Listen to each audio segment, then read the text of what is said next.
Hello，大家好，我是阿雅。你在学日文吗？你觉得学习日文很难，然后觉得很挫折吗？今天录这一集是想要跟大家分享我学习日文的经验，也是鼓励大家吧。因为我本身不是什么学霸，更不是什么日文系毕业、日文专科本科生。之前大家有看我的影片可以知道，我做过口译员的工作。我觉得语言学习你必须要心里很清楚知道，这是一个很漫长的路。所以呢，要学得好的关键就是在于持续，但持续其实是最难的。为什么呢？因为你必须要保持着热忱的持续的学习一样东西。我这边是想给大家一个建议，你可能听了也会有点翻白眼，但是呢，我认为遇到困难、遇到挫折的东西，会让你觉得好困难、觉得很烦的东西，先跳过吧。例如自动词、他动词，或者是动词五段变形。你知道刚开始学日文，真的是一段比较枯燥乏味的文法的学习，那个部分我真的是没有兴趣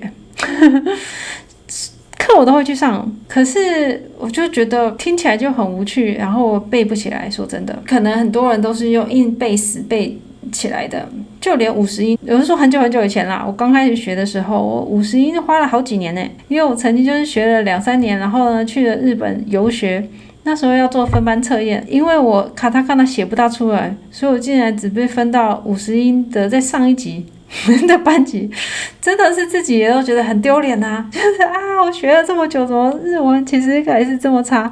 即使这样子，也不要觉得气馁，原因就真的是语言它本身就是这个很漫长的学习。其实你遇到困难的东西，遇到比较不好的东西，就先跳过。一开始学习的话，我就尽量是接触自己喜欢的东西，比如说我们常听到有男生日文很好，其实他可能是从迷片来学习，或是他从打电动学习。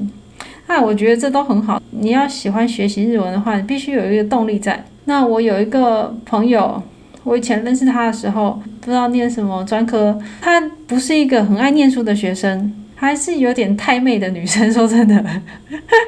我认识他的时候呢，他就是很迷宇多田，他每次都在那边听宇多田的歌。可是2年后我遇到他的时候，他告诉我他在日商公司上班，他就是用听日文歌的学习方式。那这也很符合他吧，因为我很喜欢看日剧，我觉得时代不一样了。像我以前，我还会跑去光华商场去买日剧，才能够有看到日文的字幕。可是呢，现在已经不一样了，现在网络上有这么多资源，其实要学日文，要看日本的连续剧，是真的容易了非常多。还有一点我觉得也是非常重要的，是交日本朋友。你可能会说我人就在台湾，我要去哪里交日本朋友？其实这世界上是有很多地方都有日本人的。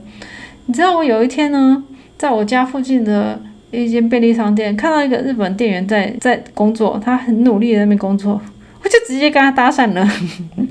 或者是你自己没有日本朋友，可是你听到你朋友说他有日本朋友，你就拜托他去帮你介绍嘛。就我要说的是，要从各个方面下手，让自己持续的去学习这个语言，这样子才有机会学好。今天是在讲学习日文没错，但是我觉得对所有其他语言的学习应该都是一样的。那今天就先分享到这里了，再聊。